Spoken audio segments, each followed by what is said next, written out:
sera pas juste une conférence, un cours magistral. On va juste parler un tout petit peu de la laïcité de la Torah. C'est un sujet qui est peu abordé, parce qu'il est pas, on va dire, dangereux, mais il n'est pas évident. Et surtout, avant même de commencer, il faut bien qu'on va essayer d'aborder les deux aspects, mais il y a le problème de la laïcité. D'abord, on va définir très rapidement ce que c'est la laïcité. Quel est le point de vue de la Torah par rapport à la laïcité? Et c'est pas du tout, il y a aussi une différence entre la problématique de laïcité qui va être posée en Israël ou en France. Donc on va commencer par la France et après on va parler d'Israël. Alors j'ai organisé, je vous dis d'emblée, les choses sans faux masque, en réfléchissant à ce sujet, en voyant un peu les commentateurs. J'ai vu plus ou moins qu'il y a du positif pour nous la laïcité, pour la Torah, du négatif. Et qu'est-ce qu'on fait avec ces deux notions, un dépassement de la notion négative-positive.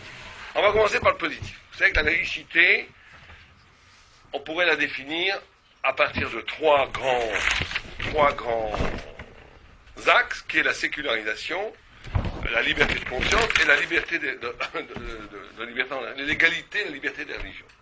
Donc à un côté, le laïc, l'athée, va plutôt parler, lui, de la sécularisation, c'est-à-dire que l'espace public n'est plus sacré, c'est-à-dire qu'il n'y a plus dans le monde de références religieuses, l'espace politique, l'État, le gouvernement n'a pas à rendre compte à aucun système religieux quoi que ce soit, et donc la laïcité pose quand même l'indépendance radicale du politique et de l'organisation de la cité par rapport à toute référence religieuse transcendante.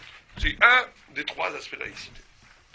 Deuxième aspect, c'est, par contre, la positive, c'est le fait qu'il y a une liberté de conscience. Comme l'État n'est pas religieux, comme l'État, c'est-à-dire qu'il y a une double indépendance.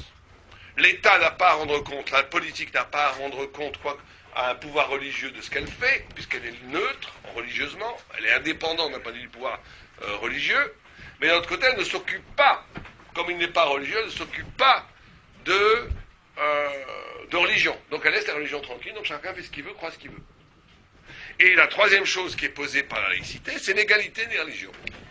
Que toutes les religions, au nom du pouvoir, se battent, l'islam, chrétien, juif, hindou, tout ce que vous voulez, au nom de l'État, comme l'État français, qui est un État qui est la République française qui se veut laïque, il n'y a pas de problème, chacun pense ce qu'il veut, croit ce qu'il veut, du moment que ça ne perturbe pas l'ordre public, on va dire. C'est comme ça, en gros.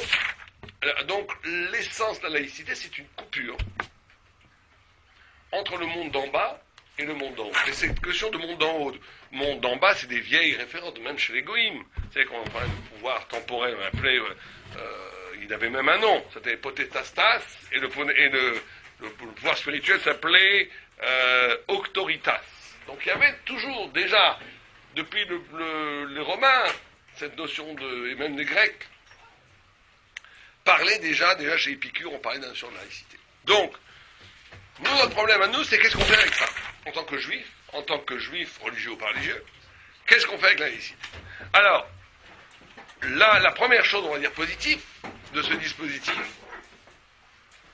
c'est que, comme on l'a dit, la laïcité pose l'indépendance de l'espace religieux et de l'espace politique. Indépendance réciproque. Le politique ne s'occupe pas de religieux et le religieux ne s'occupe pas de politique. Est-ce que c'est bon pour nous, ça? Est-ce que c'est bon pour les juifs? En Galoute, en France, aux États-Unis, partout dans le monde, ça a été formidable pour nous, très très bon, puisque ça a permis au peuple juif de créer des îlots de conscience religieuse qui étaient tranquilles, qui étaient protégés même par la cité, et qui pouvaient donc créer un espace spirituel qui n'avait rien à rendre compte de personne. Et vous savez que le peuple juif est un peuple qui a toujours créé.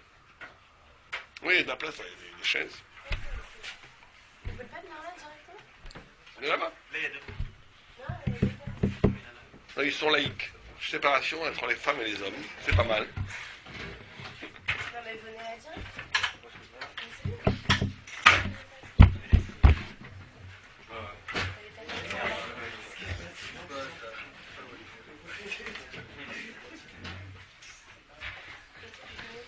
Bien, reprenons. On va rentrer dans le vif du sujet. Donc, Donc on a dit le côté positif pour nous de la laïcité, c'est quoi?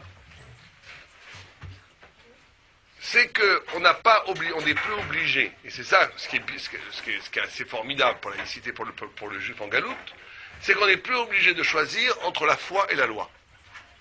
Tu peux croire à ce que tu veux, c'est ça que la laïcité voulait faire, ça n'a aucun rapport avec la loi. La loi organise la cité, la foi organise son rapport à Dieu. Comme ça que les goïs même voient la laïcité. Et donc la laïcité, c'est pas forcément quelque chose de négatif anti-religieux, c'est quelque chose qui a voulu séparer le rapport entre le religieux et le politique. Les juifs, ils se sont, en galoute, en tous les cas en exil, s'en sont tout à fait accommodés, puisque ça nous permettait à nous de créer des Beth Midrash, des synagogues, des lieux de réflexion d'études qui reconduisaient au niveau juif toute une dimension de la Torah qui n'avait rien à voir avec personne, qui n'avait pas de compte à rendre au pouvoir. Et donc ça, c'était le côté positif de la laïcité. Vous savez que les juifs, une des dimensions de la Torah, c'est cette capacité d'anticipation. Vous savez que le temps dans la Torah, comment est-ce qu'on dit temps en hébreu? Zman. Zman, c'est quoi? À quoi comme racine étymologique? Quelqu'un sait? Zamen, c'est quoi? Invité. Donc le temps est une invitation. C'est une invitation à quoi? Vous savez que c'est la seule langue où le temps a pour racine étymologique invitation. Pourquoi? Qu'est-ce qu'on a dit qu'on invite? Le temps invite quoi? Hein? Ouais. Le temps présent. Ça invite quoi? Vous savez que tous les... Ouais, on va voir. Vous savez que dans toutes les civilisations, et même les philosophies qui ne sont pas thoraïques, le temps, le présent, est toujours vécu comme le résultat du passé. C'est pour ça que les civilisations sont mortelles. Parce que vous avez à un moment donné un présent qui n'est que le résultat de toutes sortes de conditions avant le présent qui font que le présent ait lieu. C'est-à-dire que tout le temps, vous voyez, vous savez que quand Nimrod, au temps a voulu créer la grande civilisation qui s'appelle la civilisation de Dor Apalaga, Abraham Avinu, quand il a vu Abraham Avinu, il a dit cet homme-là n'a aucun futur, parce qu'il n'a pas d'enfant. Or aujourd'hui, le futur entier est porté par Abraham, et la civilisation de Nimrod n'existe pas. C'est-à-dire que le peuple juif, ça a été toujours le peuple qui a... Et c'est le seul peuple qui vit comme ça, et c'est pour ça qu'il est éternel, c'est pour ça qu'il est indestructible. C'est parce qu'il a son centre de gravité du temps, ce qui fait qu'il existe, le temps est vécu, le point profond du temps, c'est le futur. Toutes les autres consciences, toutes les autres civilisations, c'est toujours la modernité, c'est le produit d'une avancée qui est construite par une histoire du passé. Alors que le peuple juif, c'est exactement le contraire. Par exemple, Shabbat, qu'est-ce que c'est Shabbat? C'est anticiper la vie future. Qu'est-ce que c'est les fêtes? La vision, même l'Olam Haba. On dit, mais ein Olam Haba. Quand vous vivez les fêtes, les Hagim, vous anticipez maintenant, dans le présent, le temps messianique, etc., etc. Quand vous priez, vous anticipez la reconstruction du temple. Le peuple juif, il vit dans sa conscience, il élabore une existence dont le centre de gravité est un projet, un espoir, un futur. Et comme le futur, il est indestructible puisqu'il advient dans le futur, le peuple juif reste éternel. Donc c'est pour ça que vous pouvez le déplacer de territoire. Vous savez qu'il n'y a pas jamais eu, il y a eu des milliers de peuples qui ont vécu cette expérience d'éclatement territorial, qu'on chassait de leur terre. Ils ne parlent plus leur langue, ils n'ont plus leur pouvoir politique, ils n'ont plus de roi, ils n'ont plus personne. Ils sont dispersés dans le monde. Tous les autres peuples qui ont subi cette expérience, ils ont été assimilés, détruits par l'histoire. Le seul qui a survécu à ce régime, c'est Am Israël. Pourquoi? Parce que justement, si Am Israël, l'identité d'Am Israël était inscrite, formée à partir de l'État, à partir d'un passé, à partir d'une histoire, comme la France, comme l'Europe, comme l'Occident, comme toutes les civilisations, eh bien, c'est évident qu'ils vont se dissoudre et disparaître dans l'histoire. Les causes ne sont plus là, le résultat fait qu'il n'y a plus rien. Alors que le peuple juif, il est lié au futur, il est lié à la promesse, il est lié au messianisme, il est lié à cette lumière du futur qui, déjà maintenant, nourrit le présent. Et donc, je finis juste ça, donc, la laïcité à ce niveau-là a été quelque chose de bien, parce qu'elle a permis au peuple juif de créer, elle a donné en galoute au peuple juif des espaces libres où l'État te dit, fais ce que tu veux là-bas, du moment que tu ne rentres pas dans la politique. Du moment laïcité, c'est quoi? C'est de dire, on ne rentre pas au cœur du débat politique les questions religieuses, pour que ce qui est pas religieux se partage, l'argent, en gros l'argent, le business, business et quand tout le monde s'arrête au feu rouge, ça, des choses qui sont complètement matérielles, pour que chacun soit peinard pour penser, croire à ce qu'il veut. Nous, ça nous arrangeait, pour d'un point de vue pratique, ça nous arrangeait bien, puisque ça nous permettait à nous les juifs de créer notre espace religieux comme on veut, qui se nourrissait dans le présent de la présence messianique. Oui. Mais, ok, tout ce qu'on fait aspire au futur, mais pourtant on revient sans cesse sur notre passé. Oh, c'est ce qui est écrit dans le sauf à assez Mamarchavatri là. C'est-à-dire que dans la Torah, le temps, c'est que il y avait un rave qui disait la Torah n'est pas dépassée, elle n'a pas encore été atteinte. Donc ce que nous on appelle passé, c'est en vérité un futur. C'est-à-dire que le temple de Jérusalem, c'est en même temps un passé. Il a été construit le temple. Il y a eu 410 ans plus 420 ans, 830 ans de temple. Donc c'est un passé glorieux, mais ce passé glorieux n'est pas fini puisqu'il n'est pas encore atteint. C'est un futur. Et c'est toujours comme ça. C'est-à-dire que les racines même de la libération messianique, elles prennent racine où? Dans la sortie d'Égypte. C'est que ça c'est très important. Vous savez, tout le monde fait ici la Haggadah, j'imagine, tout le monde fait ici le Seder de Pessah. Et le discours, il y a à un moment donné un dialogue entre le rachat et la Haggadah. Qu'est-ce qu'il dit le rachat? Quelqu'un se souvient? Bravo. Mazot, ma'avodazot lachem. Qu'est-ce que c'est que ce travail? Bravo. Quelle est la réponse qu'on lui donne? Oui. Et qu'est-ce qu'on lui répond? Non, ça c'est le Kilchotat, c'est le Chacham. Mais pas mal, très bon. Quelqu'un se souvient de la réponse? On lui dit Behavurze. C'est pour cela qu'il a sorti. C'est quoi le dialogue là? Regardez, un dialogue de fou. Qu'est-ce que le rachat il dit? Ma avodazot lachem. Qu'est-ce que c'est que ce travail que vous faites là? Qu'est-ce que c'est que ce Korban Pessah? On lui répond, c'est pour cela que Dieu nous a sortis d'Égypte. Quelqu'un peut m'expliquer le dialogue? La logique du dialogue? Par rapport à ce qu'on vient de dire maintenant. Par rapport à ce qu'on vient de dire maintenant. Le rachat, écoutez bien, ça c'est le Beth Alevi dit ça. Le rachat, qu'est-ce qu'il dit? Il dit, ça fait 3000 ans qu'on est sorti d'Égypte. D'accord? Bon, à l'époque de la Haggadah, ça fait 2000 ans. Aujourd'hui, ça fait 3000 ans. Qu'est-ce qu'on va se rappeler tous les ans de quelque chose qui s'est passé il y a 3000 ans? Depuis, il y a eu d'autres choses. Il y a eu la Révolution française. Il y a eu la Révolution bolchevique. Il y a eu, je sais pas moi, on a marché sur les... Fait-on d'autres choses? Fait-on d'autres choses? C'est-à-dire que vous comprenez, le rachat, lui, il croit que la Torah est comme un système de civilisation goy, que c'est le produit de l'histoire. Qu'on fête Pessah. Enfin, je vais vous demander maintenant, pourquoi est-ce qu'on fête Pessah? Ah ouais, ça c'est le rachat, il pense comme ça. Mais nous, c'est normal de penser comme ça, parce que c'est... C'est-à-dire que nous, on croit, c'est normal, de façon... Je vais vous expliquer pourquoi. Alors, je te dis non. Nous, on croit... Je veux juste... On prend 2 minutes pour comprendre cette idée, après on revient à la laïcité. Écoutez. Nous, on croit que les mitzvot sont les conséquences de quoi? D'un événement historique qui s'appelle la sortie d'Égypte. Si tu crois que les mitzvot sont les conséquences d'un événement historique qui s'appelle la sortie d'Égypte, ça peut être relatif. Il y a eu d'autres événements après.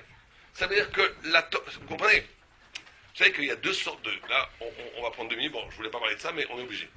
C'est qu'il y a on pourrait diviser l'humanité en 2 catégories. Ceux qui croient que la matière est avant l'esprit et ceux qui croient que l'esprit est avant la matière. Ça veut dire quoi la matière est avant l'esprit? Par exemple, vous prenez la théorie du Big Bang. Prenons la théorie du Big Bang. Au début, je le dis très sommairement, vous avez un point incroyablement énergétique avec des milliards de bons. Qui se dilatent, qui explosent d'une façon incroyable où toutes les premiers atomes apparaissent. Et donc l'énergie pure se transforme en atome, l'atome se transforme après en minéral en molécule, molécule en minéral en végétal, végétal en animal, animal fait très vite, des milliards d'années, l'animal en homme, l'homme tout d'un coup il pense, puis tout d'un coup il va reconnaître Dieu. Dans ce système-là, vous comprenez, la spiritualité est après quoi? Est après une sophistication de la matière. Donc il y a avant tout la matière, et la matière en se sophistiquant devient spirituelle. Le nouveau Dieu étant le temps, puisque une carotte peut devenir un lapin, du minéral peut devenir du végétal de l'animal et de l'animal de l'homme, il faut juste lui donner du temps. Bon. Mais vous comprenez que dans ce système-là, la spiritualité n'est que le produit d'un processus d'une sophistication de la matière. La Torah, elle dit le contraire, elle dit « Istakla boraïta bebraït alma ». La Torah a été créée avant le monde. C'est-à-dire que d'abord, l'esprit a été créé, et le monde matériel n'est là que pour donner une chance à la spiritualité de s'incarner dans la vie. Et en vérité, on va avoir dans la vie deux genres de personnes. Des gens qui sont toujours le résultat d'un processus. C'est-à-dire que vous leur parlez d'une idée, ils s'en fichent complètement, ils rigolent. Vous leur parlez d'une idée, ça ne les intéresse pas. Les idées, ça ne les intéresse pas. Qu'est-ce qui les intéresse? L'expérience, la matière. C'est-à-dire qu'ils sont toujours, et même ce qu'ils pensent, ce n'est qu'un résultat de la matière. Même ce qu'ils pensent. Et donc, ils sont en vérité tout le temps matériels. Et il y a une personne qui pense, qui dit non, il y a quelque chose à trouver qui est plus vieux que moi-même, plus vieux que le monde, plus vieux que l'expérience, et que je dois trouver ce qu'on appelle l'intrigue. Et bien c'est exactement pareil que le sein de la sortie d'Égypte dont on vient parler maintenant. Si on peut voir la fête de Pessah comme une célébration spirituelle qui commémore un événement historique, c'est-à-dire qu'avant tout il y a l'événement historique qui s'appelle la sortie d'Égypte, qui est un événement matériel, qui va générer une spiritualité qui s'appelle le Corban Pessah, le Seder de Pessah, les prières, mais ça c'est pas la bonne façon de voir, c'est la façon de voir du rachat. Et donc quand tu penses comme ça, il va te dire le rachat, pourquoi est-ce qu'on célèbre encore Pessah? Ça fait 3000 ans que c'est passé. Qu'est-ce qu'on lui répond? C'est pour cela qu'on est sorti d'Égypte. Toi tu crois qu'on fait Pessah parce qu'on est sorti d'Égypte? C'est exactement le contraire. Toute la sortie d'Égypte a été faite pour qu'on puisse faire Pessah. Vous comprenez la différence? Oui, ça veut dire que toute la raison, parce que Dieu, en vérité, la notion de liberté, de sortie d'Égypte, de Pessah, elle est même déjà, Abraham Avinu, il mangeait des matzot. Abraham Avinu, il anticipait l'événement de Pessah. Simplement, Dieu ne voulant pas qu'on soit un prêtre de rêveur, il a donné une réalité historique à un événement qui est purement spirituel. Donc il y a deux façons de voir. Vous comprenez la différence? Donc le peuple juif est dans une logique radicalement différente des goïms. Puisque la culture goï, c'est toujours la culture goï, c'est toujours un dérivé, c'est pour ça qu'on dit Torah, Chokhmah Bagoïm Tamim, Torah Al Tamim. La culture goï, même la spiritualité goï, elle est toujours le produit d'un processus matériel. Toujours. C'est pour ça que vous voyez, la poésie italienne, elle n'a aucun rapport avec la poésie scandinave. Dans la poésie italienne, on reconnaît le soleil. Dans la poésie scandinave, on reconnaît la neige, etc. C'est-à-dire que les choses sont la culture et la spiritualité, les concepts sont les produits de la matière. Chez les juifs, c'est pas du tout comme ça. Chez les juifs, la spiritualité, la matière, les concepts sont avant toute expérience. Et donc on est dans un système intellectuel complètement différent. C'est pour ça que la laïcité, on est encore dans le bon côté de la laïcité, a quelque chose de bien pour nous. Parce qu'elle permet la coupure de la sphère spirituelle de la sphère politique. Dans la sphère politique et dans la sphère économique, on peut très bien vivre avec les goïms, faire du business avec eux, s'arranger avec eux, on s'arrête tous au feu rouge, on fait tout ce qu'il faut, il n'y a pas de problème, la civilité est là. Mais à côté de ça, on établit un monde qui est un monde où il y a toute la Torah, avec sa spécificité, peut s'épanouir. D'accord? Ça, c'est le côté positif de la laïcité. Oui. Quelle date à peu près la laïcité? La laïcité, elle commence, les premiers concepts de laïcité, elle commence avec Marc Aurèle, Épicure et Marc Aurèle, les ancêtres. Après, ça a évolué, mais elle a été instituée comme institution dans la République en 1905 par les lois de Jules Ferry. Jules Ferry a fait instituer la laïcité qui pose, et vous savez que vous avez 3 sortes de laïcité. Vous avez la laïcité française, américaine et turque. La plus radicale, c'est la française. La française, elle dit aucun rapport entre le religieux et la sphère religieuse et la sphère politique. Aucun rapport. On respecte. La seule rapport, c'est que l'État garantit la liberté des cultes et que l'État ne s'immisce pas. Et l'État n'a pas une religion officielle. Enfin, la France n'a pas de religion officielle. C'est-à-dire qu'un juif, un musulman, un hindou ou un catholique est égal face à l'État. Il ne peut pas dire mais je suis catholique, je suis mieux puisque je suis quand même la religion des origines. Non. Ça, c'est un truc radical, français. Il y a la laïcité américaine, notamment par Jefferson, par Washington, qui, eux, sont laïcs, ils tiennent la séparation. Par contre, dans leur institution eux-mêmes, ils font référence à un être suprême, à Dieu. Sur les dollars, et sur le dollar, oui, et plus que ça, c'est que si vous allez au tribunal, en Amérique, vous pouvez jurer sur la Bible, sur la Torah, sur le Coran, et ça a une valeur juridique. En France, ça n'existe pas, ça. En France, ça n'existe pas.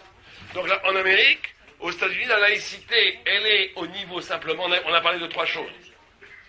Sécularisation, liberté des cultes et égalité des religions. En Amérique, il y a les premiers idéaux, mais il n'y a pas le milieu. Il y a la notion de reconnaissance d'un principe spirituel comme fondement même de la démocratie. C'est la grande différence entre les Français et les Américains. C'est que les Français, ils ont une vieille tradition, c'est historique ça, anticléricale, parce qu'il y a eu des guerres ici. Parce que l'Église ici, elle a dominé le politique pendant des siècles. Donc quand la laïcité est obligée de s'installer en France, ça s'est fait par des guerres terribles. Vous savez qu'on pendait les curés, on saccageait les églises ici en France. Donc il y a une tradition anticléricale qui accompagne la laïcité, alors qu'aux États-Unis, pas du tout. Puisque les fondateurs des États-Unis, laïcs et démocratiques, étaient tous des croyants. Et qu'au contraire, eux, ils utilisaient la Bible, et donc la Bible, on la Torah traduite en anglais, la Bible pour justifier de la laïcité et de justifier la démocratie. C'est pour ça que c'est beaucoup plus soft aux États-Unis, où la notion de divine n'est pas du tout en contradiction avec la notion de démocratie. Alors qu'en France, dès que vous parlez de religion, on a l'impression qu'il y a un combat antidémocratique. Ça, c'est la tradition européenne. Il y a une troisième tradition de laïcité qui est encore moins laïque, on va dire, c'est les Turcs et Israël, tant que les gens le disent. C'est où les Turcs, ils reconnaissent, on avait dit que la laïcité, c'était indépendance de la religion par rapport à l'État, indépendance de l'État par rapport à la religion. En Turc, la Turquie, par exemple, c'est un pays à moitié laïque. Pourquoi? Parce que l'État est soi-disant complètement indépendant. Aujourd'hui, ça a un peu changé, mais dans les institutions de l'Atatürk, c'était l'État ne doit rien à la religion. C'est-à-dire que l'État n'a pas à se justifier par rapport à l'islam. Par contre, la religion est sous la tutelle de l'État. C'est-à-dire que les par exemple, sont payés par l'État, les imams, etc., comme un peu au Concordat, comme un peu en Alsace-Lorraine, aujourd'hui, vous savez que les rabbins sont payés par l'État. Les rabbins, les curés, ceux parce que c'était pas... En Turquie, c'est valable pour tout le monde, enfin, que pour les musulmans que pour les musulmans, parce qu'en Turquie, ils reconnaissent l'islam comme religion d'État. C'est pour ça que c'est... L'État ne paye pas les rabbins en Turquie. Non. Voilà, alors Israël, on va parler de ça tout à l'heure, c'est le balagan. Israël, voilà, c'est on va parler de ça à la fin, on a quelques minutes, de la contradiction elle-même du sionisme par rapport à Israël, on va parler de ça à la fin. Mais avant, je voudrais réfléchir. Donc vous avez on a le côté positif de la laïcité pour les juifs. Mais en fait, en Turquie, c'est pas du tout laïque du tout. D'après l'État, oui. L'institution est laïque. S'ils reconnaissent une seule religion. Donc déjà, Non, ils reconnaissent la liberté du culte. Mais ils disent que la religion traditionnelle de la Turquie, c'est l'islam. Mais ils reconnaissent qu'ils assurent la liberté du culte. Les juifs ont le droit de prier, de faire ce qu'ils veulent, les chrétiens aussi, tout ce qu'ils veulent. Mais vous avez raison, c'est beaucoup moins laïque que la France. Mais la laïcité est là au sens où l'État n'a pas besoin de officiellement, parce qu'aujourd'hui ça a changé, parce que c'est un parti religieux qui est monté au pouvoir. Mais officiellement, dans les statuts de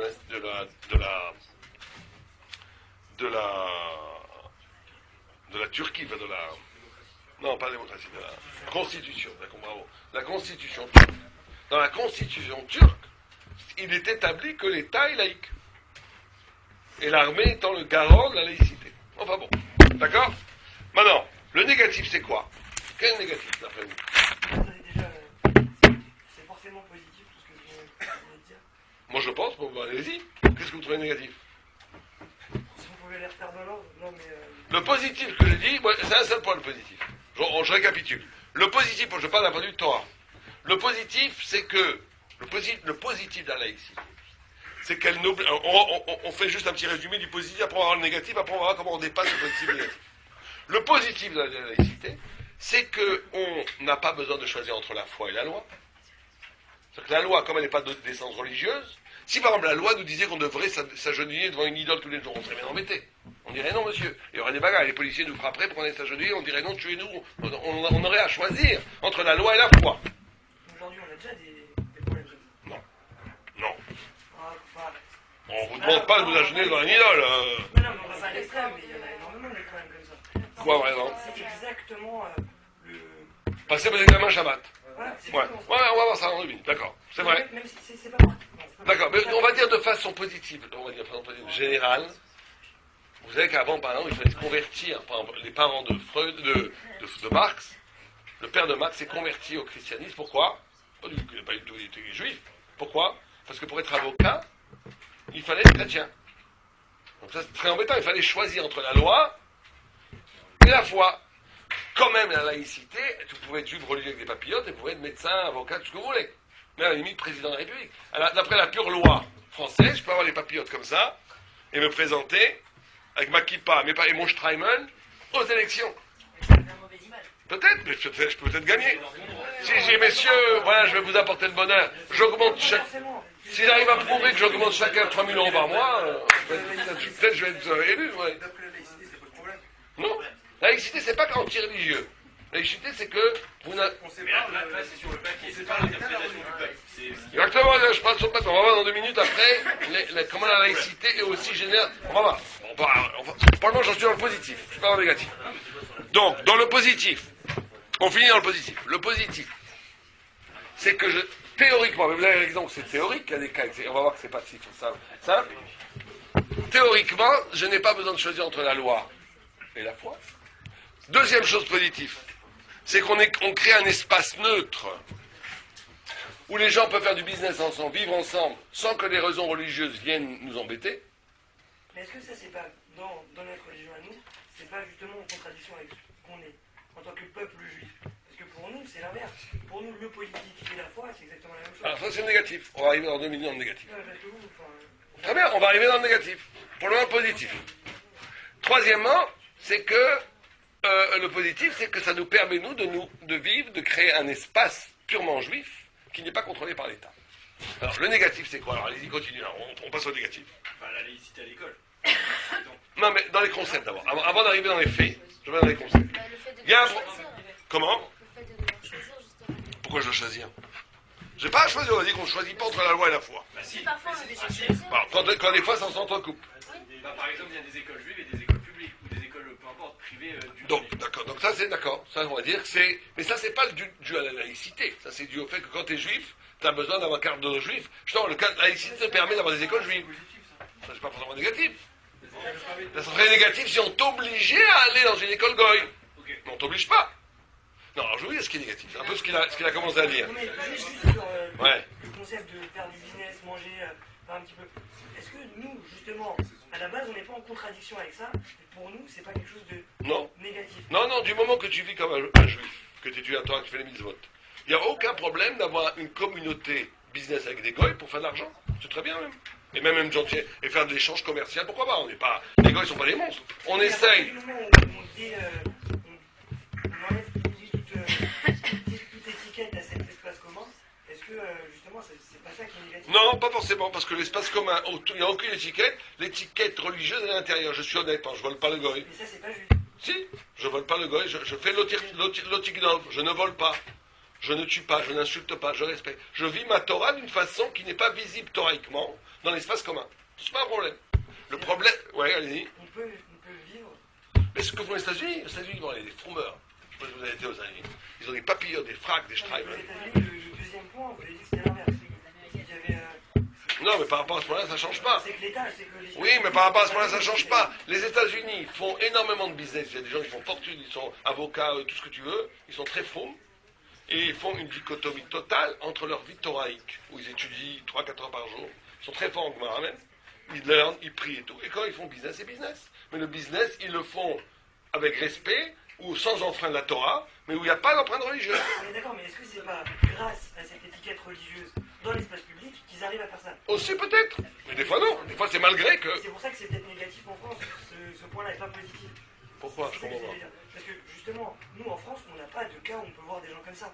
Ça n'existe pas. Il y en a plein. Vous connaissez combien de religieux il y a qui travaillent, qui sont religieux, qui sont docteurs, Par exemple, religieux. dans la fonction politique, mais même aux fonctionnaires, professeurs d'école, tout ça parce qu'on a enlevé cette étiquette religieuse à l'espace public. Aujourd'hui, ça permet plus à ces gens-là de pouvoir exercer.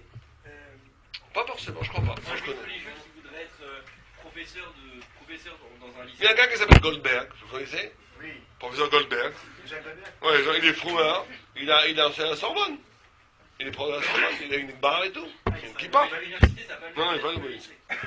Quelqu'un- Mais même dans les lycées, moi j'ai un copain bien bismuth, il est prof de philo. Oui, on trouve que Goldberg, il pourrait pas enseigner dans un lycée. Pas avec celle qui va. Ah bon, alors ça peut-être pas. Alors d'accord. Donc, je ne pourrais pas dire. Alors là, on va pas dire. Alors on rentre dans le négatif. Bon, vous avez raison. Le négatif, ça va être qu'à un moment donné, le signe religieux va être interdit. Et le signe, l'interdiction du signe religieux, des fois pour nous, c'est pas qu'un signe, c'est une mitzvah. Bon, d'accord. Ça, vous avez vu un négatif. Comment? Bon, on met une casquette. On met une perruque. On met une perruque. On met une perruque. Vous avez jamais vu des perruques pour hommes? Des petites perruques. Bon, attendez, les postiches. Les postiches, pas les postiches. Bon, je finis avec... Non, on commence le négatif. On va pas y arriver à faire les trois, mais c'est pas grave. Je fais le négatif. Le négatif, avant d'arriver à un problème technique de la kippa en étant professeur ou docteur, et on a un grand problème. C'est que la Torah, c'est pas une religion. C'est plus qu'un mode de vie. La Torah, puisque quand on en a déjà parlé, Istakel Boraita Bebarait Alma, la Torah, elle est à la base du monde entier. Puisque Dieu a créé la Torah et qu'à partir de la Torah, il a créé le monde. Ça veut dire que la Torah, elle doit être capable, un vrai Ben Torah, il doit être capable de restituer à chaque lieu de la planète, chaque instant, chaque montagne, chaque animal, chaque beauté, chaque rencontre, il doit être capable de lire dans l'instant qu'il vit le signe de la présence de Dieu et une lettre de Torah. C'est-à-dire que la Torah, elle est le monde lui-même, le Rambam par exemple dit, que le monde lui-même, comme il est déployé, tout l'univers, tout déployé, c'est en vérité un Sefer Torah. Vous avez le Sefer Torah, les très grands sages, ils lisent le Sefer Torah, et bien ils savent où est l'Everest, où est le Mont Blanc, où est tout, où est les océans. La Torah elle-même est l'origine du monde entier, il y a tout dans la Torah. Et donc quand je vois le monde, je dois voir la Torah. Or cette coupure entre le religieux et la vie de l'espace social et politique commun au goïm, elle va créer en nous, dans chaque homme, qu'on va perdre cette dimension de la Torah qui est à l'origine même de l'être. On va en faire une religion. Donc quelque chose de restreint, d'intérieur, qui ne restitue plus l'équivalence entre la parole de Dieu et la création, parce que la création, le monde et la parole de Dieu qui est la Torah, c'est un. Et donc cette coupure entre la vie et la Torah, c'est un grand problème pour les Juifs. Ça, c'est le négatif de la laïcité. Le grand problème de la laïcité, c'est ça. C'est qu'on va être obligé maintenant d'être un peu schizophrène. Je suis juif à la synagogue, je suis... Messieurs, écoutez, vous parlez trop. Si ça ne vous intéresse pas, on peut aller... je suis désolé, ça c'est très gênant. Donc,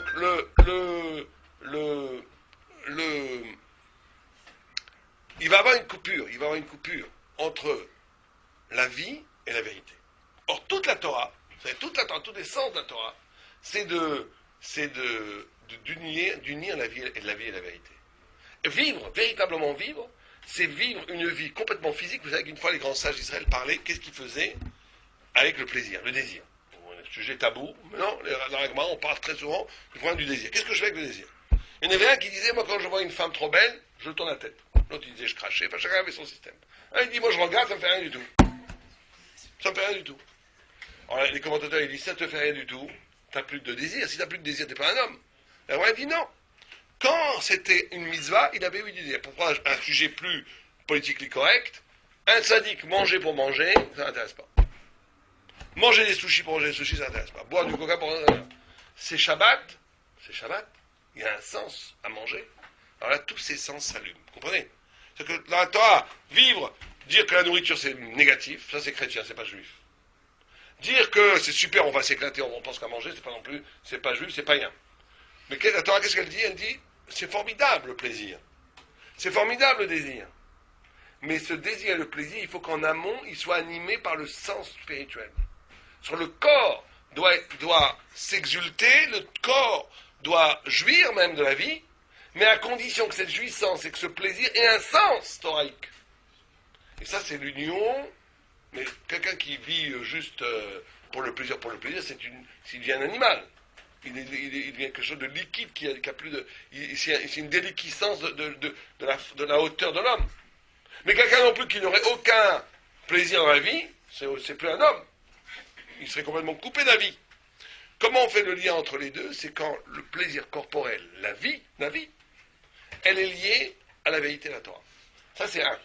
Or, le problème de la laïcité pour les juifs, ça va être qu'on va créer des espaces neutres, des espaces justement de business ou des espaces politique où il y a une sorte d'équivalence entre tous les hommes. Et donc, à ce moment-là, je ne vis pas comme un juif. Je n'y nie pas. Je vis peut-être la vie, mais il n'y a plus de vérité. Et la vérité va être repliée dans les synagogues, dans l'étude, dans la prière, et elle n'aura plus de vérité dans l'existence.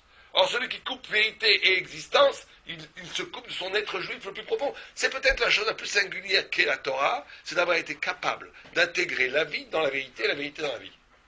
Quand tu fais une coupure entre les deux, il y a un problème. Et ça, c'est le problème de la laïcité pour les juifs. Oui, allez-y. Mais à partir du moment où cette vérité, on fait, nous, chacun d'entre nous, on fait la démarche de la garder de garder la conscience à chaque fois qu'on fait des choses, même si on va dire dans le monde physique, il n'y a pas une synagogue à côté, il n'y a pas ça. Non, vous avez raison, on peut arriver, mais le problème, ça va être que, même si intérieurement, pour moi, je vais lui donner un sens spirituel, c'est-à-dire qu'on peut tout transformer en moment spirituel, politique même spirituel. Mais le problème, c'est qu'à un moment donné, on va vivre dans un milieu, c'est le problème de la galoute, où cet instant que je vis est tellement coupé de la Torah qu'il perd son sens. Il n'y a plus de sens, il n'y a plus de sens thoraïque. Ça devient complètement, presque une sorte de non-sens. Donc là, le problème, ça va être, justement, qu'est-ce qu'on fait avec ça, avec ce non-sens. Quand vous vous trouvez à un moment donné, je ne sais pas moi, très souvent, et même vous avez parlé de fonctionnaire, un fonctionnaire qui va classer des... À un moment donné, ça perd son sens. On n'est plus du tout proche de tout ce qui est Torah.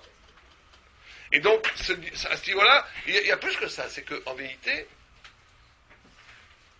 il y a le problème... Alors, il y a le monde entier, le fait même d'affirmer que le politique est indépendant du religieux, c'est aussi un problème. Parce qu'en vérité, le politique lui-même, l'organisation de la cité, ce devrait, d'un point de vue fondamental, être une cité qui s'organise selon, pour faire découvrir la spiritualité inhérente qu'il y a entre les hommes. Donc quand tu fais un rapport d'entre les hommes qui ne tourne qu'autour de l'utilité, ce qui est utile, alors là on arrive aussi à une profanation de ce qu'est l'homme en lui-même. Vous savez que c'est pas un hasard. Si aujourd'hui, vous savez que peu à peu toutes les valeurs ont été détruites en Occident. Pourquoi? La seule valeur qui reste, c'est laquelle? Qui fait marcher tout. C'est la valeur de l'argent. Parce que l'argent, c'est parvé. L'argent, c'est neutre. Et donc, même par exemple aujourd'hui, c'est parvé, c'est pas Bassari, c'est pas Khalavi, c'est parvé. Donc, c'est pour ça que même la médecine aujourd'hui, qui devrait être quelque chose normalement de sacré, aujourd'hui, même une médecine, elle doit être rentable. On peut plus. C'est pas que les gens sont devenus plus radins qu'avant, moins généreux qu'avant. C'est que la seule valeur qui est efficace aujourd'hui, qui fait sens pour organiser le monde, c'est l'économie. Donc il y a énormément de valeurs qui ont été détruites. Donc, et quand on parlait du négatif, c'est qu'à un moment donné, et là on tombe dans un grand problème, c'est qu'à un moment donné, la démocratie qui s'est voulue justement neutre, sans investissement spirituel, en vérité elle a généré, par la neutralité elle-même, elle a généré des pensées spirituelles. Par exemple, je donne un exemple très simple. Vous avez parlé, pour nous, mais moi je parle même d'un point de vue universel. Par exemple, l'avortement. Comment ça se fait qu'on en est arrivé, à un moment donné, la démocratie, la laïcité, à penser que l'avortement était légal?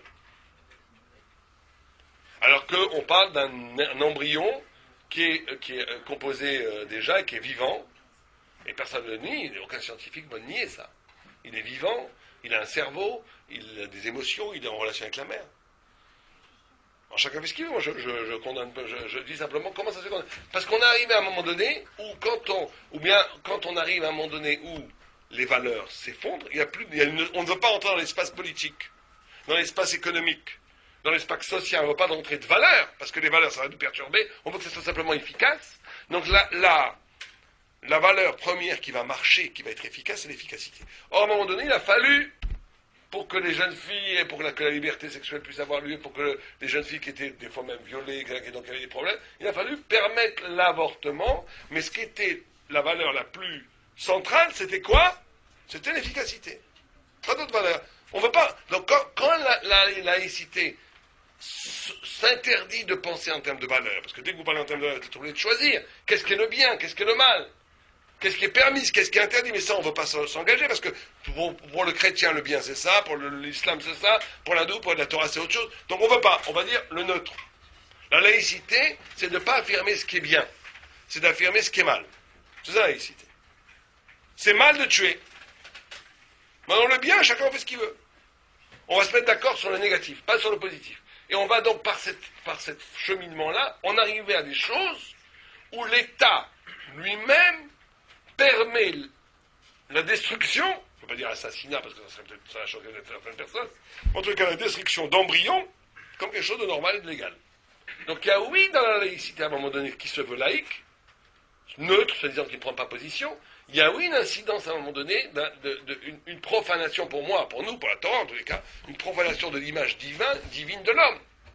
Mais elle s'est fait insidieusement, pas comme une affirmation, elle s'est fait puisqu'il n'y a pas de valeur, donc ça aussi ça n'a pas de valeur. Ouais. Mais la loi, elle n'a peut-être pas de valeur, mais je veux dire, les êtres humains qui utilisent la loi, eux, ils ont des valeurs. Ouais. D'ailleurs, par exemple, l'avortement, il est autorisé. Mais je veux dire, si une fille qui tombe enceinte ici, elle ne va pas forcément avorter. Non, on n'a pas obligé à l'avortement. Mais d'avoir énoncé que c'était permis, de l'avoir permis que c'était permis, alors je vous donne un exemple, par exemple. Si je vous disais, par exemple, je sais pas du tout, je dis que c'est pas la même chose, mais juste pour vous mettre un extrait. C'est permis de tuer les vieilles grand-mères. Je veux dire, mais moi, je suis pas obligé de tuer les vieilles grand-mères. Par exemple, il y a une loi dans 100 ans qui va passer qui va dire, écoutez, les vieilles grand-mères, elles servent à rien, c'est un poids pour la société. En plus, c'est fluvive, c'est affreux. En plus, c'est une profanation pour la beauté de l'homme. C'est moche de voir ça. Il faut leur couper la tête. Maintenant, je vous oblige pas, hein. On est démocrate, on vous oblige pas. Mais on fait une loi, celui qui veut rendre service à la société, on peut tuer les vieilles grand-mères. Vous direz que c'est bien ou pas? On dirait que non. Pourquoi il fait ce qu'il veut? Non, mais je veux dire, tant qu'on force personne à faire ça. Oui, mais regardez, là vous oubliez le tiers. Il y a la vieille grand-mère qui va crever. Et vous oubliez un tiers qui s'appelle un embryon. Si vous avez raison. Un embryon, il y a une certaine date, c'est-à-dire avant. Oui, mais au bout de temps. Il n'y a pas de cerveau, il n'y a pas d'émotion. Il n'y a pas de cerveau. Alors là, je vous demande, c'est complètement faux. L'avortement en France est permis jusqu'au 3e mois. Au bout de au bout de 40 jours, regardez une photo s'il n'y a pas de cerveau. Au bout de 30 jours, il y a déjà un cerveau. Ouais, mais on ne peut pas considérer comme... Enfin, Bon. c'est pas une personne vivante avec des... Pourquoi c'est pas une personne vivante? Parce que justement, on n'a pas de rapport avec lui, parce que tout ce qui n'est pas perceptible de façon évidente, ça veut dire qu'il n'est pas vivant.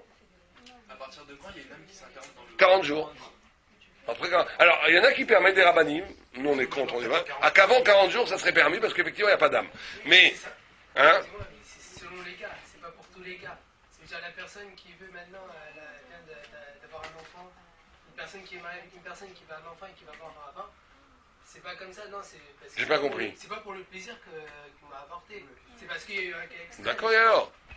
Je ne dis pas que c'est pour le plaisir qu'on avorte, personne n'avorte pour le plaisir. D'accord. Mais on parle d'une chose très grave, que ça dépasse la comédie. Justement, encore une fois, la laïcité, elle va mettre en avant tout le confort. Le confort et la gestion de la société la mieux clean, la plus possible. Pour ça, on va tuer les embryons. C'est quelque chose, donc on va être capable de détruire massivement des vies, sous prétexte pour que les choses marchent bien. Non, mais la laïcité, c'est d'avoir le choix. On a le choix ou pas d'avorter. Oui, mais ce choix-là implique que c'est permis. C'est ça que j'essaie de dire. Oui, mais c'est pas le... Personne ne vous oblige à faire l'avortement. D'interdire l'avortement, c'est d'obliger quelqu'un à respecter Et d'interdire l'assassinat, c'est d'obliger les gens de ne pas tuer. Pour vous, ça vous choque pas d'interdire l'assassinat? Mais c'est quelqu'un de vivant, l'assassinat. Ah, pour vous, vous voulez qu'on les... Si, ça me choque, pardon. Donc pour vous, il faut légaliser l'assassinat. Excusez-moi, vous êtes rétrograde et vous me forcez à ne pas tuer. Moi, j'ai envie de vous tuer. Pourquoi je le ferais pas? Non, mais dans ce cas-là, si la date de l'avortement, par exemple, c'est 40 jours. Non, mais là, d'après toi, vous n'avez pas le droit d'avorter même avant 40 jours. Ça, c'est beaucoup moins grave après 40 jours. Mais moi, j'ai pris l'avortement comme exemple. On pourra faire, si vous voulez, un débat que sur l'avortement. Je suis prêt. Vous pouvez même faire venir l'égoïsme, si vous voulez. On peut avoir un grand débat. Parce que le problème de l'avortement, il y a un autre problème aussi. Quand on parle de la laïcité, c'est la... Quand on dit que la laïcité, c'est la... Juste pour revenir sur votre construction d'avortement, c'est pas vrai que ça a été... je trouve ça un peu simplifier la chose que de dire que ça a été, entre guillemets, désacralisé. Parce que même dans le débat qui était à l'époque, il y a eu des notions religieuses, il y a eu des choses... Oui, tout à fait, tout à fait. Il y a plein de gens qui... Mais aujourd'hui, quand les anti-avortements, ils sont présentés comme des fanatiques en France. Donc il y a aussi une idéologie. Oui, mais c'est ça. Il y a une idéologie laïque qui n'a rien à voir à l'intolérance religieuse. Non, parce qu'il y a plein de gens qui se disent laïcs et qui sont pas une question de religion, l'avortement. La plupart des anti-avortements sont religieux. Pas forcément. La plupart, si. Trouvez-moi des laïcs athées qui sont anti-religieux, vous trouvez dans un. Il n'y en a pas beaucoup. Il y en a peut-être quelques-uns, mais vous en trouverez toujours un. Mais d'un point de vue sociologique, 99% des gens qui sont anti-avortement sont des religieux. D'ailleurs, c'est vrai que vous avez raison que ça devrait interpeller. Comment ça se fait qu'il n'y a pas un laïc qui dit, écoutez, moi je ne crois en rien, mais moi je vois que cet enfant, il vit, je vois un tête, je vois une tête, je vois des bras, je vois un cœur qui bat, et je ne comprends pas qu'on puisse le tuer. C'est bizarre. Pourquoi? C'est la puissance. C'est la puissance. Bien sûr que oui. Non, mais il a raison, c'est C'est bizarre. totalement un concept mystique. Pourquoi? Mais parce que Quoi? D'après vous, un laïc, il peut tuer des gens? Mais non, mais c'est pas ça le souci. C'est que toute la construction de dire on tue pas cette personne, c'est de faire intervenir le mystique dans l'embryon. Je suis pas d'accord. Je suis pas d'accord. Ça, c'est justement comme la laïcité veut le faire présenter. Je ne suis pas d'accord. Si on voit des photos d'embryons, si on voit des photos d'embryons à 2 mois, où l'avortement était encore permis, on verra que tout le corps humain est constitué, que le cœur bat et qu'il y a un cerveau. Donc quand on voit ça, on peut très bien dire je ne suis pas religieux, je ne suis pas mystique, mais pour moi il y a déjà figure, peut-être aménuée bien sûr, d'ailleurs d'après la Torah. Mais avant, Attendez. Avant le. Avant 40 jours c'est aussi interdit mais beaucoup moins grave. Mais bon, oui, allez-y. C'est aussi interdit, mais beaucoup moins grave. Si c'est beaucoup Ouais, ça veut rien dire. Parce que ça dépend dès qu'il y a figure humaine. Dès qu'il y a figure humaine. C'est totalement principe. Et avant qu'il y ait figure humaine. Avant qu'il y ait figure humaine, c'est aussi interdit, mais c'est beaucoup moins grave, parce que vous ne tuez pas une figure humaine, vous tuez un potentiel humain. Il y a une différence entre une graine qui va devenir un humain et une figure humaine. Même à 2 mois, c'est un potentiel humain. Pas du tout. Voilà, ça, c'est un point de vue. Si vous regardez, vous avez regardé les photos d'un embryon? Eh ben, c'est pas, excusez-moi, c'est pas un potentiel humain, c'est un humain en formation. On le voit. Il y a déjà la tête, le cœur, les bras, les jambes, tout. Les ongles même. Enfin, il lui manque plein de trucs encore. D'accord, mais c'est humain, mais... Alors, tu as un bébé parce qu'il lui manque encore les cheveux. Non, mais un bébé, c'est un bébé. Bon, d'accord, mais attendez, on est d'accord. Attendez. Bon, c'est pas du tout notre sujet, mais c'est pas grave. Mais on est d'accord. Attendez, Mais la grand-mère. attendez, on est d'accord que de tuer un bébé, c'est infiniment plus grave que de tuer un embryon. La preuve, la halakha, moi pourquoi je suis d'accord? Pas parce que je le pense, parce que la halakha le dit. La halakha le dit, puisque vous savez que celui qui tue un bébé, la condamnation de mort d'homme, c'est Hamita. Ça, c'est carré, c'est très grave, c'est la plus grave des fautes. Alors que c'est mita si vous avez 2 témoins, mais aujourd'hui il n'y a plus mita, donc c'est carré. Tous les mitas sont carrés. Par contre, celui qui fait l'avortement n'est pas mita, c'est avec un lave. C'est un niveau différent de lave. Lave, ça veut dire comme manger du cochon. Hein, c'est beaucoup. La Torah elle-même reconnaît que c'est moins grave. Donc effectivement, il y a une humanité qui est moins développée dans un embryon que dans un humain vivant, on est d'accord. Mais quand même, il y a humanité. Non, mais il y a quand même humanité. Il y a quand même niveau d'humanité. Il y a promesse d'humanité. Et détruire ça, c'est pas léger. Et quand on légalise que c'est permis, c'est un point de vue sur l'essence même humaine. Mais c'est un concept totalement juif. Comment? Ce que vous venez d'énoncer, c'est un concept totalement juif. Oui, mais je crois pas, non, je pense que même les goïms peuvent comprendre ça. Mais pourquoi je dis que non? C'est la preuve en fait. Que quoi? Qu'il y ait autant de gens qui soient pas pour l'avortement, qui soient laïcs, c'est la preuve que sans conception religieuse, c'est comme ça qu'on pense. Vous voyez ce que je veux dire ou pas? C'est la preuve par l'année. La preuve que quoi? Qu'il y a des gens laïcs qui sont contre l'avortement? Oui. Mais il y en a très peu. Il y en a très peu. Il y en a très peu. Non, mais c'est que c'est ça qui prouve que quand on n'est pas religieux, on pense comme ça. On a des athées qui pensent comme ça aussi. Mais rien. Oui, mais là on parle de la Il a masse. dit tout à l'heure 99. Oui, non, mais c'est vrai que c'est pratiquement très peu. Mais là on parle d'une opinion de masse, hein, on parle pas d'une personne. La plupart des gens qui sont athées, mais pas parce qu'effectivement, je suis d'accord avec vous que si ils réfléchissaient vraiment au problème, on aurait une proportion infiniment plus grande d'anti-avortement.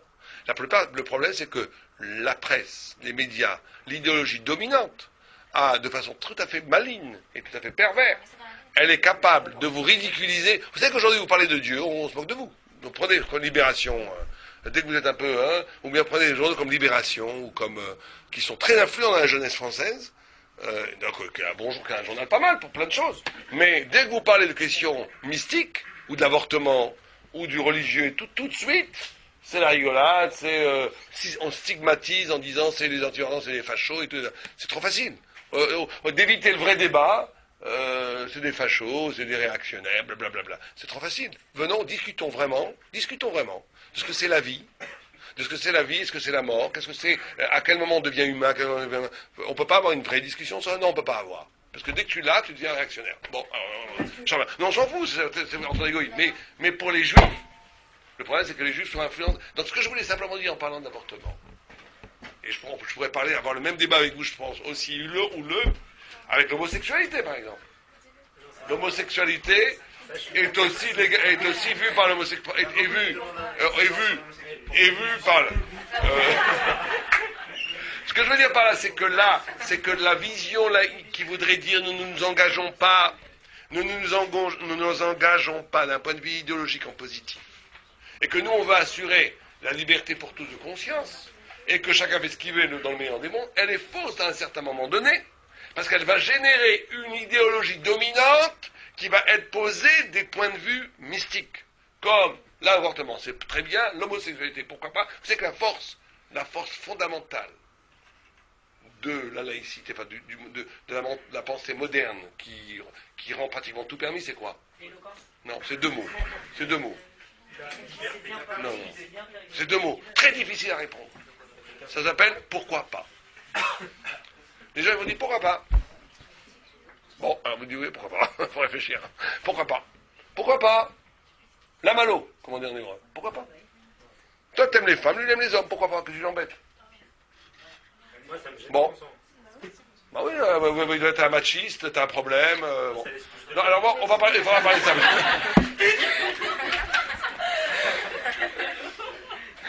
Donc, ok, ça on va en parler. Donc, le problème en négatif dans la laïcité.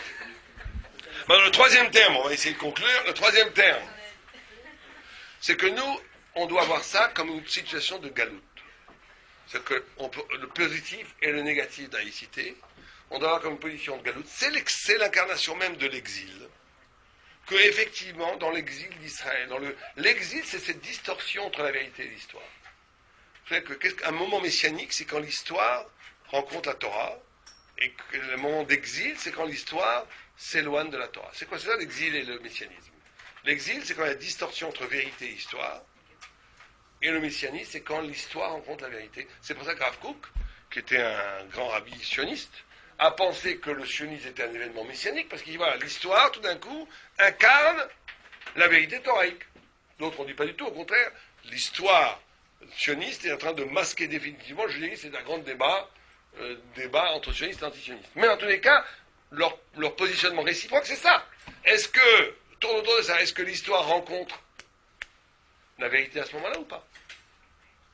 Et là, on va avoir un problème. En France, c'est pas très grave, on est en exil. L'exil, c'est ça. C'est que le monde est bâti sur un oubli des valeurs, donc un oubli de Dieu, donc un oubli de la Torah. Et c'est l'incarnation même de l'exil. Mais quand on arrive en Israël, il y a un grand problème. Et on est en Israël. Vous savez qu'en Israël, c'est génial, parce que c'est un laboratoire de contradictions chez tout le monde, religieux par religieux. De contradictions énormes qui créent des tensions énormes. C'est que, par exemple, vous savez que vous avez une phrase qui est dite tout le temps par les politiques en Israël, c'est de dire nous sommes un État démocratique et juif. Démocratique et juif. Normalement, ça ne va pas ensemble. Si vous êtes démocratique, ça veut dire que l'État est constitué par le démos, par le peuple, et que toutes les représentations du démos, du peuple, doivent être là, représentées et incarnées. Comment vous pouvez dire démocratique et juif? Plus que ça, les petits malins vont dire aux juifs, attention, vous jouez un double jeu. Quand vous êtes en Israël, quand vous êtes en France, vous dites on est français, on est laïque, il n'y a aucune raison que parce que je suis juif, je vais avoir moins de droits qu'un catholique. Mais quand on est en Israël, tout d'un coup, vous brandissez et on est un État juif. Est-ce que si on était en France et on est un État catholique, vous serez content? Argument imparable. Argument très difficile à répondre. Heureusement qu'ils ne le disent pas assez, qu'ils ne connaissent pas bien. Mais un anti-sioniste, un antisémite, tout ce que vous voulez, pourrait nous coincer très facilement avec ce genre d'argument. Comment pouvez-vous parler d'un État juif quand nous, alors que vous savez pertinemment que si ici en France, quelqu'un voudrait créer un parti, on dirait on veut redevenir une patrie chrétienne, on serait nous les premiers à dire fasciste, pas question, on est la République, alors, d'accord? Contradiction. Mais ils ont ouvert les portes à l'Algérie. Hein? On répond qu'on accepte aussi les minorités, etc. Mais bon, mais ce que je veux vous faire comprendre, ce qui nous intéresse, c'est pas le débat avec les goïms, c'est que nous-mêmes, on est pris dans cette grande contradiction. C'est que tout le sionisme, tout le retour en Israël, s'est bâti sur une notion de retrouver une identité juive. puisqu'en réalité le sionisme a été la réponse à ce qui s'est appelé à partir du XVIIIe siècle le problème juif. Les religieux, les Italiens ont dit qu'il n'y a jamais eu de problème juif, il n'y a pas besoin de solution. Où est-ce qu'on a vu qu'il y a un problème juif? Vous savez que ça a toujours été comme ça depuis 2-3 siècles. On crée un problème juif, on trouve une solution. Cette solution, c'est le bâton qui nous frappe. C'est comme ça. On a cru qu'à un moment donné que l'assimilation allait être la solution du problème juif. L'assimilation, ça a été la cause la plus dramatique pour la destruction du peuple juif. Vous savez qu'on n'a pas le temps de parler trop loin, mais la Shoah, quand vous lisez les livres, et ça aussi il faut être aveugle pour ne pas le voir, quand on lit les livres de Hitler, Mein Kampf, et tous les grands livres de Drummond, ou d'autres, sur l'antisémitisme moderne, ce que reprochent les grands antisémitismes modernes aux Juifs, c'est pas tellement comme dit Drummond lui-même. Quand il écrit dans la France juive, il dit « Je ne repose pas aux Juifs qui ressemblent à Abraham, avec ses grandes papillotes des Juifs, c'est très bien, mais je repose à Dreyfus de s'habiller comme un Français, de nous voler nos femmes, notre argent et notre business. » L'assimilation qui était soi-disant « On va s'assimiliser les Juifs, les gars ils vont nous aimer, nous accepter », ça donne comme une réaction à un antisémitisme radical, beaucoup plus fort, qui a amené un rejet total. Donc quand on a vu que l'assimilation ne marchait pas, on a pensé au bolchevisme. Tous les Juifs sont détruits. Après, Herzl a pensé au sionisme. Et c'est vrai que le sionisme c'est une idée magnifique, puisque c'est le retour du peuple juif sur la terre. Et c'est en même temps aussi une idée messianique, puisqu'on retourne sur la terre et qu'il se passe actuellement en Israël des choses magnifiques. Mais il faut pas se voiler les yeux. Il faut bien comprendre qu'aujourd'hui, le bâton avec lequel les Juifs sont frappés, 95% de l'antisémitisme provient du sionisme. C'est toujours comme ça. La solution du problème juif est toujours ce qui va être la cause d'un nouveau problème. Parce qu'il n'y a pas d'autre solution. La seule solution qu'on a, c'est la Torah. Mais, pourquoi je vous dis ça? Parce qu'en Israël, maintenant, on est dans une contradiction énorme. Comme on a voulu créer un État juif qui garde quand même ses racines, parce que pour justifier d'être en Israël, il fallait bien que ce soit juif, mais on veut être démocratique, donc on veut avoir une souveraineté qui n'est pas liée à la Torah, mais qui est, comme la laïcité le dit, mais c'est une souveraineté qui est liée à la décision du gouvernement, on va avoir une contradiction énorme. Et là, par contre, nous, on va avoir un problème. Parce que quand on est en France, c'est pas grave. Elle est liée. Hein? Il n'y a pas de bus à Shabbat en Israël, par exemple. Ouais, bien sûr. C'est toujours des combats. Il a fallu se combattre pour ça. Et là, vous savez, vous connaissez l'histoire avec Elal. Avec Elal, quand les partis religieux ont réussi à avoir qu'Elal ferme Shabbat, il y avait 700 millions de dollars de pertes. Et le président d'Elal a dit ça va être la catastrophe, c'est la fin d'Elal. 2 ans plus tard, il gagnait 300-400 millions de dollars. Le même président, ou le prochain président, je ne sais plus si c'était le même, j'avais lu cet article, ça m'avait fait rigoler. Vous savez ce qu'il a dit? Qu'est-ce que vous auriez dit, vous? Quoi? Qu'est-ce que vous auriez dit? Toi, t'aurais dit quoi? Ouais, maintenant, il gagne de l'argent. 300 millions. Président d'Elal, c'était le prix des billets déjà. Mais non, oui, ça c'est sûr. Ça, on est d'accord. Mais... Non, mais qu'est-ce que vous auriez dit? Ouais, ou bien au moins de dire, même si on ne fait pas Shabbat, c'est super. Lui, il a dit, c'est dommage qu'on fasse, parce que maintenant, avec les résultats qu'on a, on sera à 700 millions plus. Il faut vraiment être mal, comme on dit en yiddish. C'est-à-dire que le gars, il a vu quand il faisait Shabbat, il perdait 700 millions. Maintenant, t'as fait Shabbat, ça marche. Dis au moins, oh, c'est génial. Non, maintenant, ouais, mais quand même, c'est religieux. Bon, on est dans une contradiction énorme, où, à un moment donné, une contradiction énorme. Parce qu'en France, on peut s'accommoder de la laïcité, au sens où l'organisation du pays est goy, donc c'est pas très grave. Chacun fait ce qu'il veut dans son pays, et nous, on va s'accommoder avec ce qu'on appelait ces îlots de spiritualité qui anticipent les temps messianiques. Mais en Israël, la moindre décision, elle engendre des grands problèmes métaphysiques. Vous voulez construire une autoroute, vous profanez un cimetière, c'est un problème halachique. Vous voulez rouler Shabbat, c'est un problème halachique. Tout est problème halachique. Et surtout en Israël, de donner une légitimité, une autorité de direction à autre chose que la Torah. Alors je peux tout à fait comprendre qu'ici, il y a des gens qui ne sont pas religieux et qui ne sont pas d'accord avec cette idée, mais moi je vous dis ce que la Torah elle dit. Le sujet de Torah et laïcité. Attendez, je finis ça. La Torah, elle dit que l'alliance même avec le Dieu d'Israël, la notion même de brit, d'alliance, c'est que on ne reconnaît pas de forme d'autorité au-dessus de nous si ce n'est Dieu. Et d'ailleurs, au point où, quand le premier roi a été choisi, Shaoul, Dieu a dit, ils ont voulu un roi, c'était une trahison. Vous savez que le peuple juif a été un peuple qui a été sans roi sans gouvernant, si ce n'est les prophètes pendant des siècles. Oui, c'était prévu, mais ils l'ont anticipé, quand il dit. C'était prévu pour David Améler. Oui, c'est même qui a dit, quand tu viendras, tu auras un roi. Mais c'était ils l'ont demandé trop tôt. Il fallait que ce soit Dieu qui le propose, pas eux. Quand eux, ils ont comme tous les autres peuples, on veut un roi, ça a été une trahison par rapport à Dieu. Parce que le roi d'Israël est un roi qui incarne, qui est celui qui est au service de Dieu. C'est pas le protecteur de la nation. Le protecteur de la nation, c'est Dieu. Donc on va avoir ce problème énorme en Israël. C'est qu'à un moment donné, et on essaie de trouver une sorte de, ce qu'on appelle de compromis, de statu quo, où plus ou moins on respecte la Torah en gros et on essaie de... Mais le problème est là à chaque coin de porte. À chaque instant, il y a ce problème. Qui va emporter sur quoi? Une fois, j'étais invité à une radio israélienne et j'avais fait scandale parce que le gars il m'avait dit mais c'est contre la loi ce que vous dites. Du genre, la loi. La loi israélienne qui était... Mais moi je lui dis, mais monsieur... La loi, vous êtes devenu un religieux extrémiste, quoi. La loi, c'est ce kadosh. La loi, le roc en Israël, c'est pour qu'ils n'ont pas l'esprit révolutionnaire comme ici. La loi pour un laïc en Israël, c'est la loi. Surtout, tu ne peux pas être hors la loi. Mais je dis, moi je suis respectueux des lois, du moment que c'est pas contre la Torah. Mais dès que c'est contre la Torah, pour moi, la loi, elle est non venue. Il me dit, vous répétez ça? Non, vous avez fait le scandale. Vous répétez que vous allez transgresser la loi si c'est contre. Je dis, mais monsieur, je le répète 1000 fois, on transgressera la loi et je ne serai pas le seul du moment que vous allez contre la Torah. La loi d'Israël, c'est la Torah. Alors là, on rentre dans les conflits. Parce qu'on va être, quelle est la loi de la Torah? Quelle est la loi du peuple juif? Est-ce que la loi du peuple juif, c'est la loi de Dieu? Et nous, on dit c'est la loi de Dieu.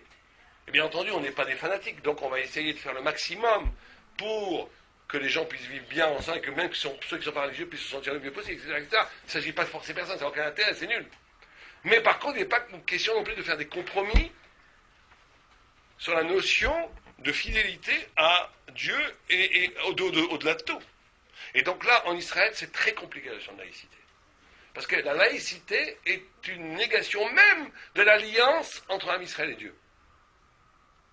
Donc il faut donner à la laïcité en Israël un caractère qui est d'ordre purement technique.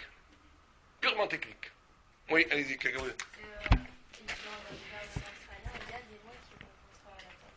Il y a bien entendu. Il y a des lois, par exemple, il y a des lois qui essaient actuellement... par exemple, l'avortement. Par exemple, essayer de légaliser l'homosexualité, ou bien par exemple de reconnaître des conversions réformées comme valables, et donc d'en faire des juifs. Il y a énormément de choses comme ça, où le pouvoir de décision, qui va avoir des incidences spirituelles et thoraïques, est pris à la Knesset. Et des gens, ils comprennent rien, ils te disent, mais qu'est-ce que vous nous embêtez, vous? Nous, on a... et aussi, des fois, c'est très, très, très difficile. Par exemple, il y a eu Intel, ça s'appelle, je crois, cette grosse boîte-là. Ils ont voulu ouvrir Shabbat. Les religions ont dit non. Alors, vous savez que dans la presse, ça se passe très mal. Ah, imaginez, ils ont beau de dire, regardez, c'est religieux, on a Intel, c'est quoi? C'est moderne, c'est les ordinateurs, c'est des emplois, c'est le futur, ça fait très bien. Et vous fermez Shabbat, ils vont partir, ils vont aller monter dans une usine ailleurs, donc vous êtes ancien, vous êtes contre la... Ce qui est complètement bidon, ça aurait été une usine de fromage, ça aurait été pareil, c'est le problème de pas travailler Shabbat. Donc on a tous ces problèmes-là à régler. C'est qu'il faut être capable, nous, en tous les cas, ceux qui sont dans la Torah, doivent être capables en Israël de montrer qu'une vie sans Torah, d'un point de vue collectif pour Israël, n'a pas de sens. Et eux, ils le comprennent ça. Beaucoup de laïcs comprennent que même par rapport au monde, ils ne peuvent pas affirmer une laïcité totale parce que ça rendrait caduque le projet sioniste laïque lui-même. La première chose qu'a fait Ben Gurion quand il a déclaré en 1948 à la déclaration de l'État d'Israël, c'est quoi? C'est de lire la Bible, pour montrer que notre légitimité d'abord à l'État d'Israël, c'est la Torah. Et donc il y a un double jeu que je ne veux pas trop dire, il y a un double jeu des laïcs, c'est d'utiliser la Torah et l'identité juive comme justification même pour avoir le droit d'habiter en Israël, mais sans en assumer toute l'obligation halachique. Et il y a un double jeu des religieux, c'est que très souvent ils sont anti-laïcs, ils sont anti-État, mais ils profitent énormément d'État. Donc il y a un problème là de cohérence, un double problème de cohérence, où bon, les Juifs ils sont toujours entre eux, ils s'aiment, bon, Hachem, ce qui est extraordinaire, c'est qu'avec toute cette guerre idéologique, il y a une sorte de fraternité inhérente au peuple juif. Ça, je trouve ça génial. Je me rappelle, vous connaissiez Tony Lapide, je ne sais pas si on va dire Alain Shalom, mais c'est un juif, on va dire Alain Shalom. Tony Lapide, qui était ministre, ouais, et qui était l'anti-religieux, mais l'anti-chinoui, mais l'anti-religieux à mort. à mort. Et j'avais été très frappé, une fois j'avais été avec Harry Deris. Vous connaissez Harry Deris? Et il était avec... Oui, il était en prison, le pauvre, il avait beaucoup de problèmes. Mais il était à l'époque comme ça, assez... Et je vois Harry Deris, qui après une discussion de folie de face aux caméras, il se tape pas, il rigole, il se fiche de nous. C'est la politique, quoi. Mais c'est vrai que en Israël, il y a quand même... Moi, j'ai jamais eu, par exemple, en Israël, des discussions, même des fois très dures, avec des laïcs très radicaux. Mais j'ai jamais senti la moindre haine. C'est toujours une sorte de relation d'amour. Incroyable, mais c'est comme ça. Alors que prenez ici des communistes avec des lepénistes, vous allez voir ce qui va se passer. Qui discutent 2 minutes. C'est une haine politique ici, elle est féroce. Alors qu'en Israël, il y a des gros problèmes. Il ne faut pas non plus minimiser. Il y a des gros problèmes, parce que comment on va s'en sortir, religieux, pas religieux... Est-ce que ce problème de société, il n'a pas longtemps été mis de côté par la société israélienne, comme s'il y avait une sorte de compromis un peu informel? Bien sûr. Il y a 3 problèmes en Israël, qui s'occultent l'un à l'autre. Il y a le problème israélo-arabe, le problème laïque, religieux, et au sein du monde religieux, il y a les sionistes et antisionistes. C'est 3 problèmes. Et ces problèmes-là, le problème arabe, c'est une bénédiction. Moi, je dis toujours ça, je ne veux pas dire en public, bon, c'est filmé. C'est une bénédiction. Il faut leur dire merci à Arafat. Parce que sans les Arabes, on se crêperait le chignon. Heureusement qu'ils sont là. Ils nous unifient. Ils nous unissent. D'ailleurs, Mais c'est mauvais. C'est mauvais de dire on s'unit parce qu'il y a un ennemi. Ouais, vous avez raison, mais au moins, il vaut mieux ça que le On contraire. s'unit tout court. Vous avez raison. Mais le mieux est l'ennemi du bien. C'est déjà pas mal qu'il y a ça. Vous savez que quand il y a eu à un moment donné l'illusion d'une paix totale avec les Arabes, avec Barak quand il était Premier ministre, moi j'écoutais plus la radio en Israël. Je n'allumais plus la radio. On entendait des trucs anti-religieux à la radio, mais c'était affreux. Une haine, enfin une haine, j'exagère, mais une campagne anti-religieuse qui était insupportable. Il y a eu l'antifada, ça s'est calmé, on n'a plus parlé avant. On a respiré. Oui. Alors, c'est pas pour ça que je voulais en dire à la base, mais c'est pas. Ça veut dire qu'en fait, on légitime, c'est presque devenu nécessaire, donc les Arabes nous posent des problèmes. Donc en fait, on ne veut pas la paix. On veut la paix messianique. On veut la paix qui instaure en Israël le bonheur, non seulement pour les Juifs, pour l'univers entier. On veut la paix messianique. C'est-à-dire que si on a la paix, Une paix politique basée sur un compromis territorial dont l'essence serait laïque, serait une catastrophe pour le judaïsme, pour la Torah en Israël. Il ne faut pas avoir peur de le dire. Alors je ne suis pas anti-paix, moi je ne dis pas que je suis là pour la paix, parce qu'il faut aussi voir le côté des morts. Donc il y a une notion de piquoir des faits dans la Torah. Si on peut sauver des vies, alors on est toujours pour la paix. Mais même si je serais prêt à signer la paix laïque pour qu'il n'y ait pas de mort, si on me garantit que c'est une vraie paix, j'y crois pas. Mais qu'on garantit 100% qu'après la paix, il ne va pas y avoir... Parce que vous savez ce que font les Arabes, ils sont très malins. Ils te mettent le Fatah qui devient pour la paix, et on crée une autre branche qui s'appelle le Hamas, qui lui reprend le relais des anciens terroristes Fatah pour nous faire... Alors, et si demain le Hamas va quand même reconnaître Israël pour faire un état de paix, je vous garantis qu'il y aura un nouveau mouvement qui s'appellera les mouvements islamiques ou je ne sais pas quoi, qui vont pas reconnaître, qui vont nous faire... Donc on n'en finit pas, donc ça sert à rien. Donc ça sert à rien. Mais si même, imaginons théoriquement, j'y crois pas une seconde, mais théoriquement, qu'on arrive à un accord de paix, alors, on sera pour, parce qu'on ne veut pas de mort, mais on sait que ça sera très mauvais pour nous, pour la Torah, très mauvais. Parce que dès qu'il y aura la vraie paix avec les Arabes, il va se poser la question d'identité, de qu'est-ce qu'on fait de ce pays? Est-ce qu'on est un pays qui est fidèle à la Torah, ou est-ce qu'on est un pays moderne, soi-disant, à l'évange occidental, neutre, justement laïque, qui va nous raser tout ce qui est Torah? Et donc finalement, On peut être les deux. Non, mais vous avez vu que au temps de Barak, quand ils ont cru qu'il y avait la paix, ils parlaient de la révolution chiloni. Tout le temps. alors la solution ce serait quoi? Ce serait d'être religieux, d'être un État religieux. Non, la solution c'est le Messie. L'État religieux de Alors pourquoi c'est pas une solution d'être un État religieux? parce qu'on n'a pas, parce qu'on ne peut pas forcer les gens. Nous, on n'a pas le droit de forcer quelqu'un à être religieux. Des deux côtés, chacun veut imposer son Ouais. idéologie. Les religieux vont être pro-extrémistes, vont vouloir imposer. Non, au contraire, les religieux ne veulent pas le pouvoir. Les Les religieux ne veulent pas le pouvoir. Si vous donnez le pouvoir, je parle des religieux des Haridim, ils ne veulent pas le pouvoir. Demain vous dites, ils ne veulent pas du pouvoir. Non, ça dépend lesquels. Ils sont à la Knesset. Non, ils sont à la Knesset. Ils ne veulent pas le pouvoir. Ça vous donnez aujourd'hui, vous dites à Rav Eliashiv, Rav Orkenievski, vous leur dites, on vous donne le pouvoir, ils n'en veulent pas. Parce qu'ils considèrent qu'on n'a pas les instruments pour faire un État. On n'est pas dans le monde moderne, dans le monde économiquement et politique d'aujourd'hui. on n'a pas la possibilité de faire un État purement religieux. Donc on va faire un État qui va y faire le moindre dégât possible, en limitant les dégâts pour que la Torah soit le plus mieux représentée, le mieux protégée. Mais on ne peut pas avoir le pouvoir. Le pouvoir, on l'aura quand le Messie viendra. Bien, on s'arrête là, une autre question? Oui.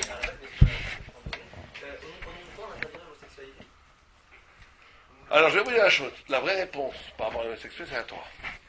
La Torah, elle dit que l'homosexualité est une abomination. Il faut comprendre pourquoi. Il faut lire les textes. Pourquoi? Femme, non. Femme, non. Oui, femme, non. Femme, non. Non, c'est pas très bien non plus. Mais c'est tout à fait. Il y a une Gemara qui dit que ça s'appelle les Mesoudatot, c'est pas terrible, mais c'est pas du tout interdit comme homosexuel, enfin homme-homme, tout à fait. Mais un scoop, là je vais la détruire cette cassette. Mais non, mais dans la Bible elle-même. C'est écrit que c'est une abomination. Mishkav Zachar, ça veut être avec un homme et homme, ça s'appelle Mishkav Zachar. Mais pourquoi? La Torah explique pourquoi. La Gemara explique trois choses, vous voulez savoir très rapidement, c'est pas notre sujet. Un, c'est parce que c'est la négation d'altérité, la négation de l'autre, la négation de la femme. Tous les homosexuels, ils en prennent avec la femme, avec leur mère. Deux, c'est parce que c'est un rapport sexuel qui n'a pas, même si on n'est pas obligé d'avoir un enfant à chaque rapport sexuel.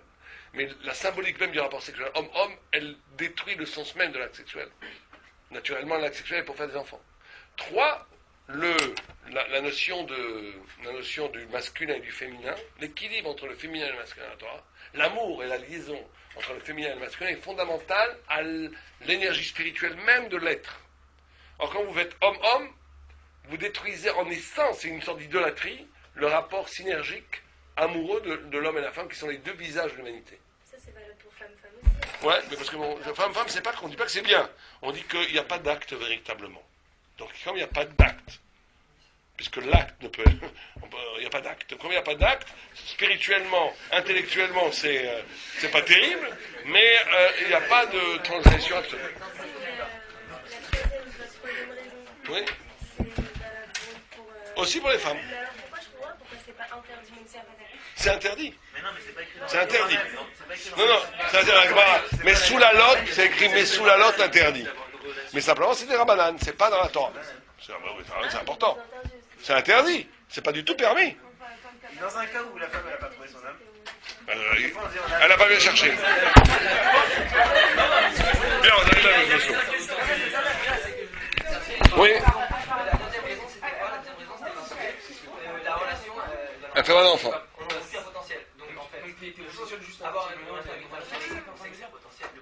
Donc vous n'avez pas le droit de vous marier avec une femme stérile si vous devez avoir des enfants. Si vous avez des enfants, vous avez le droit. Si une femme stérile, c'est interdit, mais c'est... Non, mais beaucoup moins grave. Parce que le rapport homme-homme, c'est avant tout une déformation en essence même de la sexualité. Mais bon, ça c'est un sujet. Si vous voulez, on peut faire plus dans 1 ou 2 mois. On peut faire un autre débat sur ces deux notions-là. Et là, même inviter d'autres gens, on fera 2 grands sujets, avortement et homosexualité. Alors, si vous voulez, avec plaisir. Colto.